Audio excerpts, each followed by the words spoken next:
Bom dia, bom dia. Obrigado, pastor Fernando, pela palavra de Deus. Muito obrigado. Palavra do Senhor para nós. E agora nós vamos ter a ceia do Senhor. E eu quero convidar você a participar da mesa do Senhor. Isso é uma igreja ainda? Me perguntou uma vizinha essa semana. Estava irritada porque os adolescentes vieram para cá, para sair daqui 6h30, num dia dessa semana, no dia do feriado. E adolescente, né? No hall, conversando, na rua, até as portas batendo dos carros. Então ela, na hora da saída, me chamou, muito querida, minha amiga, mas ela estava muito nervosa, eu já vi isso outras vezes. E ela me perguntou, isso é uma igreja ainda? Ruito, o que é isso? E ela lembrou de outros momentos de ajuntamentos aqui na igreja. Aqui nesse tempo de pandemia, mesmo tempo de pandemia, nós nos ajuntamos. E aí, eu pensei, né? Eu primeiro pedi perdão, me perdoe. E depois eu fiquei viajando, né, para Bicuda com os adolescentes, fiquei pensando nessa pergunta dela, isso é uma igreja ainda? E a ideia, né, que uma igreja é um local onde a pessoa vai, num determinado dia da semana, se reúne e vai embora, né? E depois não convive, e aqui nós usamos bastante o espaço aqui. Mais do que uma igreja, mais do que uma assembleia, ajuntamento dos crentes, a igreja é uma família. E na família, você sabe como é que as coisas acontecem na família, né? A família tem jovens, tem adolescentes, felizes, tem patinete, tem patins, tem bicicleta, tem alegria. Numa família feliz, a gente canta. E certamente a gente incomoda mesmo, né? Como não incomodar? A Bíblia diz, lá em Efésios 2:19, Paulo escreveu o seguinte: portanto, vocês já não são estrangeiros nem forasteiros, mas concidadãos dos santos e membros da família de Deus. Por isso que nós nos chamamos de irmãos. Paulo usa a palavra irmão 60 vezes nas suas cartas. Só nas cartas aos Tessalonicenses, ele usa esse termo 27 vezes. Nós somos irmãos, porque somos filhos do mesmo Pai, através do sangue do Filho de Deus. A igreja é uma família constituída de homens e mulheres que nasceram de novo pela conversão e santificação de suas vidas a Cristo. Crentes que receberam do Senhor Jesus o direito de serem seus filhos. Filhos de Deus. A igreja é uma família onde os laços de comunhão nunca cessam. Deus a instituiu aqui na terra para viver eternamente no céu. Então, nós seremos irmãos na eternidade, né? Entendeu, irmão Meune? Cadê seu Meune? Está aí ainda? Tá. Cadê ele? Ah, saiu? Ah, foi ao banheiro. Eu ia falar para ele que ele vai viver com Joel, a eternidade, Joel cutucando a barriga dele. Irmãos, entendeu? Para sempre. Irmãos para sempre. Jesus afirmou, o escravo não tem lugar permanente na família, mas o filho pertence a ela para sempre. Então nós somos irmãos para sempre. Os laços de sangue terminam aqui. Os laços espirituais não terminam nunca. Eu gosto do que dizem muito hoje, né? Quando um crente falece, diz, foi para a casa do Pai, né? Chegou antes da gente. O peregrino que chega primeiro, né? Na pátria, na casa do Pai. O pai dessa família deixou 2 cerimônias para serem celebradas ou comemoradas com muita alegria. Primeiro é o batismo, quando nós comemoramos a chegada de um novo membro na família. Então, um dia muito feliz, dia de batismo, um dia muito feliz, porque novos membros estão chegando. Nasceram na família, né? Estão chegando agora para a família. E a ceia, que é uma festa alegre, onde nos lembramos de que o Filho de Deus morreu por amor para nos incluir na sua família, para nos adotar na sua família. A ceia é um memorial em que recordamos a morte do Senhor Jesus Cristo na cruz do Calvário para perdão dos nossos pecados. Um memorial. Lucas 22, 19 a 20, diz que Jesus tomou o pão, deu graças, partiu e deu aos seus discípulos, dizendo: isto é o meu corpo, dado em favor de vocês. Façam isto em memória de mim.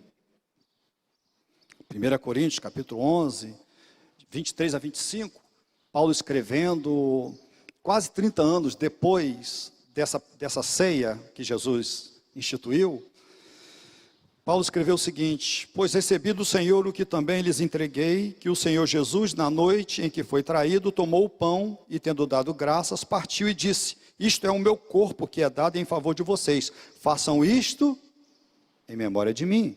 Da mesma forma, depois da ceia, ele tomou o cálice e disse: este cálice é a nova aliança no meu sangue. Façam isto sempre que o beberem, em memória de mim.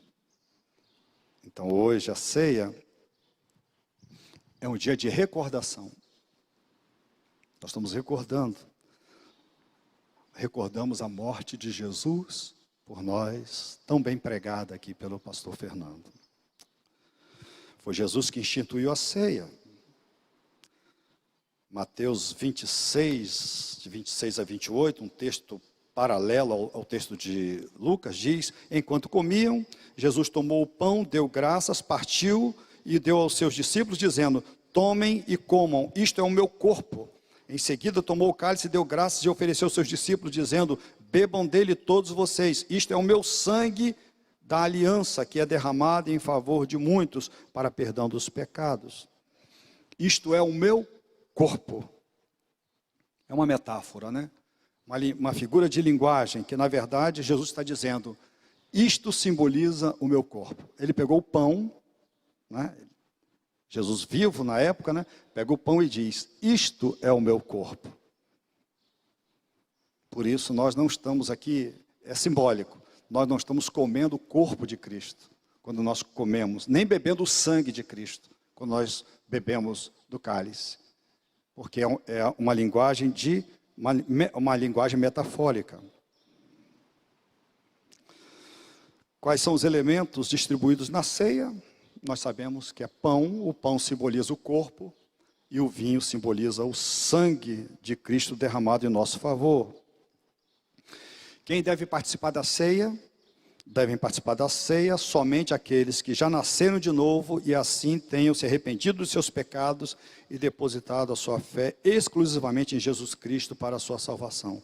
Todos os crentes, independentemente da cor denominacional, estão convidados para participar conosco da ceia do Senhor.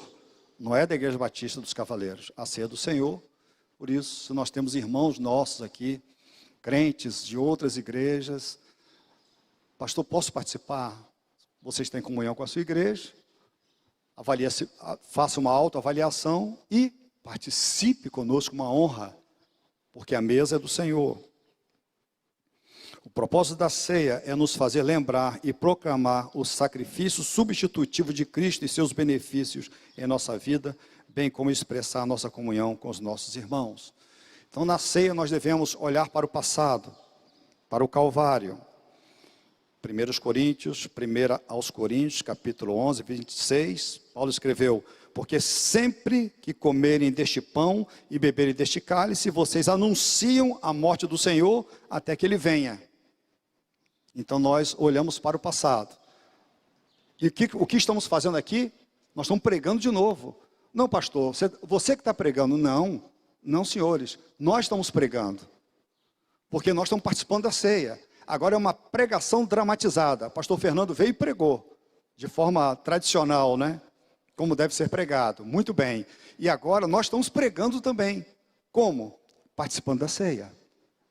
é um drama. Nós estamos mostrando agora, nós estamos pregando, mostrando para as pessoas. É uma pregação evangelística. Ao participarmos da ceia, nós proclamamos juntos a morte de Cristo para o perdão dos pecados. Olhamos também para o futuro, porque 1 Coríntios 11, 26 diz, agora diz o seguinte: porque sempre que comerem deste pão e beberem deste cálice, vocês anunciam a morte do Senhor até que Ele venha. Agora olhamos para o futuro. Jesus está voltando para nos salvar definitivamente. E até a volta do Senhor, nós vamos celebrar a ceia. Também devemos olhar para os nossos corações. Paulo ensina, 1 Coríntios 11, 27 e 29. Portanto, todo aquele que come o pão, todo aquele que comer o pão ou beber o cálice do Senhor indignamente, será culpado de pecar contra o corpo e o sangue do Senhor. Examine-se o homem a si mesmo, e então coma o pão e beba do cálice. Pois quem come e bebe, sem discernir o corpo do sangue do Senhor, come e bebe para a sua própria condenação. Então, é um momento muito especial da igreja para um autoexame. Agora, quais são as aplicações que nós temos para a ceia? O que é que podemos pensar sobre a ceia antes de participarmos? A ceia é uma refeição exclusiva da família de Deus. Aqueles que se achegaram a Deus pelo arrependimento e a fé no Senhor Jesus Cristo e que foram batizados numa igreja que prega o evangelho genuíno de Jesus Cristo, devem participar da ceia. É para a família de Deus. Então, se você é membro da família, participe dessa refeição. Em segundo lugar, Cristo instituiu a ceia para ser celebrada numa reunião familiar, num culto. Jesus não ensinou que alguém pode participar da ceia solitariamente ou só com a sua família biológica. Nós não temos nenhuma instrução para celebrar a ceia virtualmente. Jesus ensina com a ceia que o crente não pode viver separado dos seus irmãos. Cear significa estar em comunhão com a família de Deus. Por isso que a gente não pode ser crente em casa. Tem muita gente querendo ser crente em casa. Tem muita gente que decidiu ser crente em casa. Só que isso não existe. E duas razões que eu vou dar. Primeiro, porque não pode celebrar batismo. Como é que vai celebrar batismo em casa? Se é uma inclusão de uma pessoa na família. E, em segundo lugar, como que vai celebrar ceia em casa? Se é, desde o início, Jesus instituiu, ele estava com os apóstolos, e o apóstolo Paulo depois falando, ele fala a igreja de Corinto, a igreja celebrava a ceia. Então, olha só, tem um problema sério. Como que você vai celebrar a ceia? Se você não está ligado a uma família, a uma igreja local. Então, isso aqui é uma prova, a ceia é uma prova de que nós não podemos ser crentes em casa. Às vezes a pessoa está tão decepcionada com a igreja, e agora eu tenho tudo na internet, bons pastores, bons pregadores, e os melhores, posso até ser pastoreada, posso enviar dinheiro, posso entregar dízimo, mas olha só, você não tem como participar da ceia virtualmente. Não existe. A ceia foi instituída também para avaliarmos a nossa vida, a fim de corrigirmos nossos desvios patrocinados pelo pecado, ainda residente no nosso coração. Então, nós devemos aproveitar esse momento para repensar a vida. Esta é uma hora propícia para o arrependimento, também é uma hora propícia para perdoarmos. Tem alguém aqui precisando do seu perdão? Tem alguém que precisa do seu perdão? Perdoe.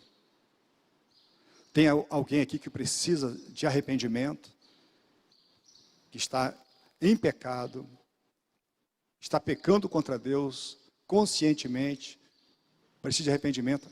Esta é a hora propícia que Deus reservou para a gente. Avalie o seu coração. É o momento de você perdoar pessoas, mas é o momento também de você se arrepender dos seus pecados e participar da ceia. Também a ceia é uma grande oportunidade para reafirmarmos a nossa confiança em Cristo. Devemos fazer na ceia uma espécie de renovação de votos. O batismo marca o início da nossa peregrinação rumo ao nosso eterno lar. A ceia marca a continuação da nossa jornada, satisfeitos e confiantes em Cristo. Você está satisfeita em seguir a Cristo? Você confirma a sua fé? Deveria ser, a ceia deve ter isso. Eu estou satisfeito com Cristo e eu quero aqui reafirmar a minha fé. Será que Marlene está satisfeita com Cristo? Está dizendo, não, eu confio em Cristo. Eu dei minha profissão de fé aqui e agora eu estou dando novamente. Será que a Isabela está dizendo a mesma coisa? Eu continuo com Cristo. Fabiano e Fabiano, será que estão contentes com Cristo? Micheline, dizendo, não, eu estou reafirmando. Olha só, eu estou dizendo o seguinte, eu estou entregando a minha vida a Cristo novamente. E se eu tivesse 1000 vidas, todas elas eu daria para Cristo.